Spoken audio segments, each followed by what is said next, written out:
ओम गणेशाय नमः। योगिनी एकादशी के पावन अवसर पर आप सभी को योगिनी एकादशी की हार्दिक शुभकामनाएं। और इस व्रत को कैसे किया जाता है और इसकी कथा क्या है ये हम आगे विस्तार से बताते हैं। उससे पहले यदि आपने मेरे चैनल को लाइक शेयर सब्सक्राइब नहीं किया है तो प्लीज कर दीजिए और बेल बटन को भी प्लीज प्रेस कर दीजिए। ओम गणेशाय नमः। धर्मराज युधिष्ठिर कहने लगे कि हे भगवान, मैंने ज्येष्ठ शुक्ल एकादशी के व्रत का महात्म्य सुना। अब कृपा करके आषाढ़ कृष्ण एकादशी की कथा सुनाइए। इसका नाम क्या है, महात्म्य क्या है, यह भी बतलाइए। श्री कृष्ण कहने लगे कि हे राजन, आषाढ़ कृष्ण एकादशी का नाम योगिनी है। इसके व्रत के समस्त पाप नष्ट हो जाते हैं। यह इस लोक में भोग और परलोक में मुक्ति देने वाली एकादशी है।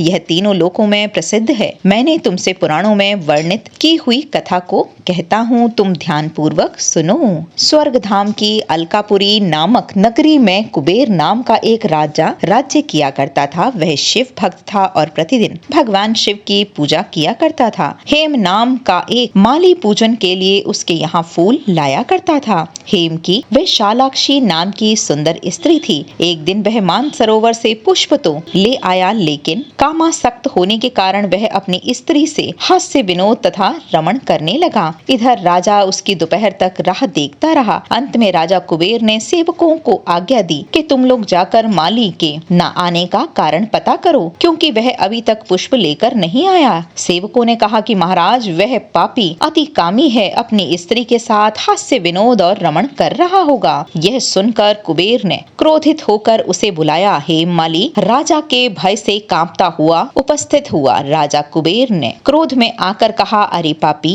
नीच कामी, तूने मेरे परम पूजनीय ईश्वरों के ईश्वर श्री भगवान शिव जी महाराज का अनादर किया है। इसीलिए मैं तुम्हें शाप देता हूँ कि तू स्त्री का वियोग सहेगा और मृत्यु लोक में जाकर कोड़ी होगा। कुबेर के शाप से हेम माली का स्वर्ग से पतन हो गया और वह उसी क्षण पृथ्वी पर गिर गया। भूतल पर आते ही उसके शरीर में श्वेत कोढ़ हो गया। उसकी स्त्री भी उसी समय अंतर ध्यान हो गई। मृत्यु लोक में आकर माली ने महान दुख भोगे। भयानक जंगल में जाकर बिना अन्न और जल से भटकता रहा। रात्रि को निद्रा भी नहीं आई थी, परंतु शिवजी की पूजा के प्रभाव से उसको पिछले जन्म की स्मृतियों का ज्ञान अवश्य रहा। घूमते घूमते एक दिन वह मार्कंडे ऋषि के आश्रम में पहुंच गया, जो ब्रह्मा से भी अधिक वृद्ध थे और जिनका आश्रम ब्रह्मा की सभा के समान लगता था। हेम माली वहां जाकर उनके पैरों में पड़ गई। उसे देखकर मार्कंडे ऋषि बोले कि तुमने ऐसा कौन सा पाप किया है जिसके प्रभाव से यह हालत हो गई है।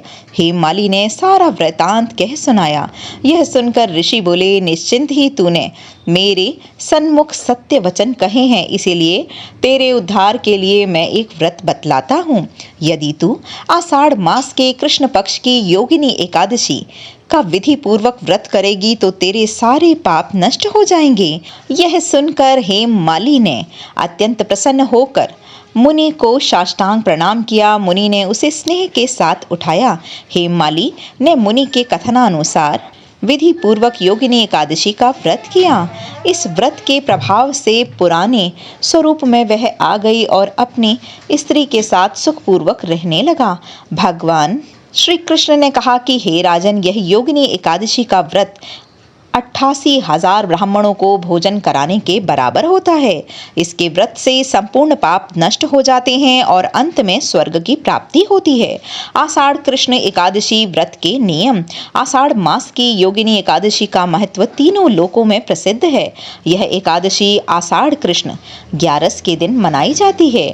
अगर आप भी किसी श्राप से ग्रसित हैं तो उससे मुक्ति पाने के लिए आपको इस दिन जरूर ही व्रत रखना चाहिए। एकादशी व्रत करने के कुछ खास नियम हमारे पौराणिक शास्त्रों में दिए गए हैं और यह व्रत इस प्रकार से किया जाना ही शास्त्र सम्मत होता है। आषाढ़ कृष्ण एकादशी के दिन पूर्व यानी दशमी तिथि को रात्रि में एकादशी व्रत करने का संकल्प करना चाहिए। अगले दिन सुबह स्नान आदि सभी क्रियाओं से निवृत्त होकर भगवान श्री हरि विष्णु तथा माता लक्ष्मी नारायण जी का स्वरूप का ध्यान करते हुए शुद्ध घी का दीपक जलाना चाहिए। नैवेद्य धूप पुष्प और फल और पूजन सामग्री लेकर पवित्र एवं सच्चे भाव से पूजा अर्चना करनी चाहिए। इस दिन गरीब, असहाय और भूखे व्यक्ति को अन्न का दान जरूर करना चाहिए, भोजन कराना चाहिए तथा प्यास से व्याकुल व्यक्ति को जल पिलाना चाहिए। रात्रि में विष्णु मंदिर में दीप दान करते हुए कीर्तन और जागरण करना चाहिए। एकादशी के अगले दिन द्वादशी तिथि को अपनी क्षमता अनुसार ब्राह्मणों तथा गरीबों को दान देकर पारणा करना चाहिए, शास्त्र सम्मत माना जाता है। ध्यान रहे कि इस व्रत को पूरे दिन अन्न का सेवन नहीं करना चाहिए तथा केवल फलाहार करना का ही विधान बतलाया गया है। दशमी से लेकर पारणा होने तक का समय सत्कर्म में बीतना चाहिए और ब्रह्मचर्य व्रत का पालन करना चाहिए। वर्तमान समय में यह व्रत कल्पतरु के समान है तथा इस व्रत के प्रभाव से मनुष्य के सभी कष्टों से उन्हें मुक्ति प्राप्त होती है तथा हर तरह के शाप तथा समस्त पापों से मुक्ति दिलाने वाला यह परम पुण्य फल देने वाला व्रत होता है। योगिनी एकादशी की पूजन विधि। योगिनी एकादशी से जुड़ी एक मान्यता के अनुसार इस दिन स्नान के लिए धरती माता की रज यानी मिट्टी का इस्तेमाल करना शुभ माना जाता है। इसके अलावा स्नान से पूर्व ही तिल का उपटन से शरीर पर लगाना चाहिए। एकादशी के दिन सुबह स्नान आदि से निवृत्त होकर व्रत शुरू करने का संकल्प लें। तत्पश्चात पूजन के लिए मिट्टी का कलश स्थापित करें। उस जल में पानी, अक्षत और मुद्रा रखकर उसके ऊपर एक दिया रखें और उसमें चावल डालें। अब उस दिए पर भगवान विष्णु की प्रतिमा स्थापित करें। ध्यान रखें कि पीपल की प्रतिमा हो तो अति उत्तम। प्रतिमा को रोली अथवा सिंदूर का टीका लगाकर अक्षत चढ़ाएं। उसके बाद कलश के सामने शुद्ध देसी घी का दीप प्रज्वलित करें। अब तुलसी पत्ते और फूल चढ़ाएं। फिर फल का प्रसाद चढ़ाकर भगवान श्री हरि विष्णु का विधि विधान से पूजन करें। फिर एकादशी की कथा का पाठ करें और श्रवण करें।